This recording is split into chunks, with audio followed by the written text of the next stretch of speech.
Excelente día y bienvenidos a una sesión más de ergonomía. Mi nombre es Erika Elizabeth Martínez Colín y el día de hoy quiero compartirte las características antropométricas de la población. El término antropometría proviene del griego anthropos, que es hombre, y métricos, medida, y trata del estudio cuantitativo de las características físicas del hombre. El interés por conocer las medidas y proporciones del cuerpo humano es muy antiguo. Los egipcios ya aplicaban una fórmula fija para la presentación del cuerpo humano con unas reglas muy rígidas. En la época griega, el canon es más flexible, pudiendo los artistas corregir las dimensiones según la impresión óptica del observador. Policleto, en el siglo V, formuló un tratado de proporciones, a partir del cual Vitruvio desarrolló el canon romano que dividía el cuerpo en 8 cabezas. A finales del siglo XV, Leonardo da Vinci plasmó los principios clásicos de las proporciones humanas a partir de los textos de Marco Vitruvio, en un dibujo en el que se observa la figura de un hombre circunscrita dentro de un cuadrado y un círculo. Es conocido como el hombre de Vitruvio o canon de las proporciones humanas, ya que trata de describir las proporciones del ser humano perfecto. Aunque estas proporciones serían las ideales desde el punto de vista aristotélico, lo cierto es que no coinciden con las proporciones reales del hombre actual. Probablemente el origen de la antropología científica moderna se encuentra en la obra de Alberto Durero, en 1471, Los 4 libros de las proporciones humanas, publicado de modo póstumo en 1528.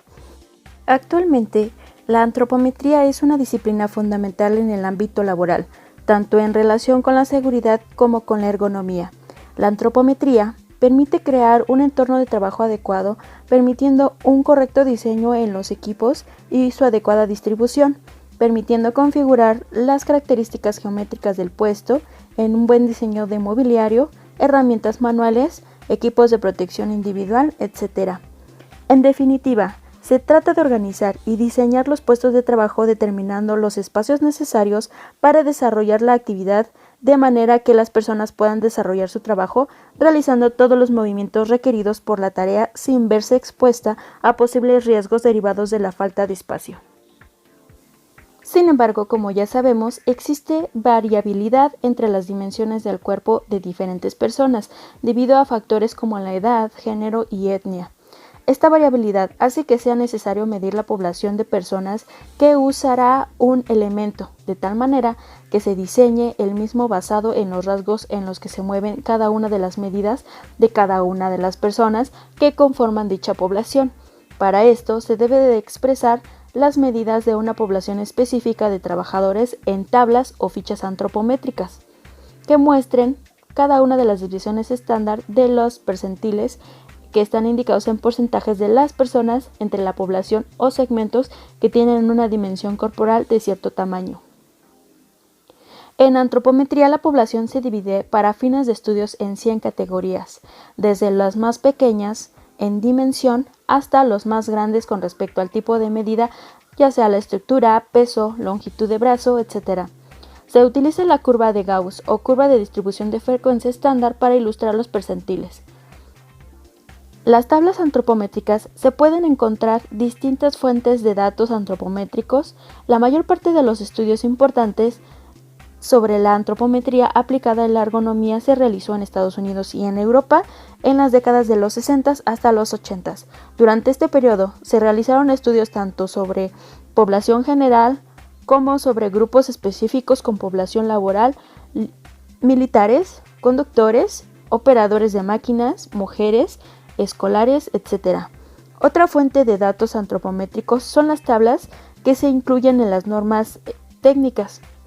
Una de ellas es la UNE-EN ISO 7250, que son las definiciones básicas del cuerpo humano para el diseño tecnológico. Esta norma proporciona una descripción de las medidas antropométricas, que se pueden utilizar como base para la comparación de grupos de población.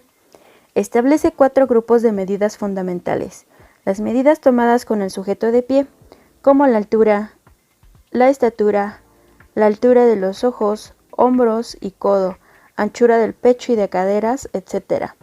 Medidas tomadas con el sujeto sentado.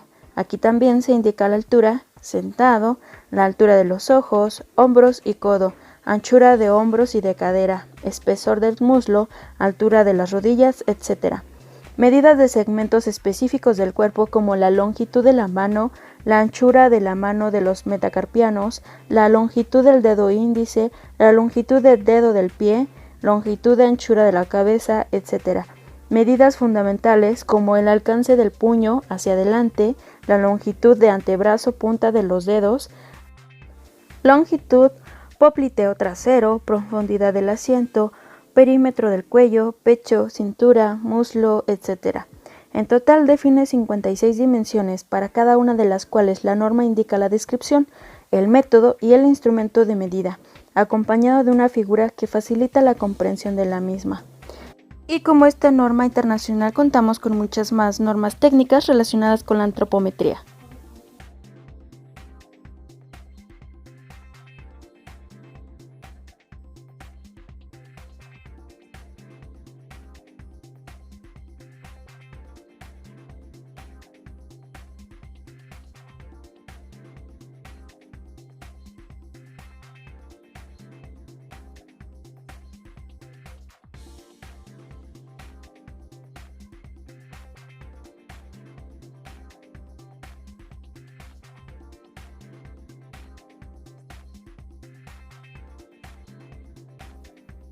Termino con una frase.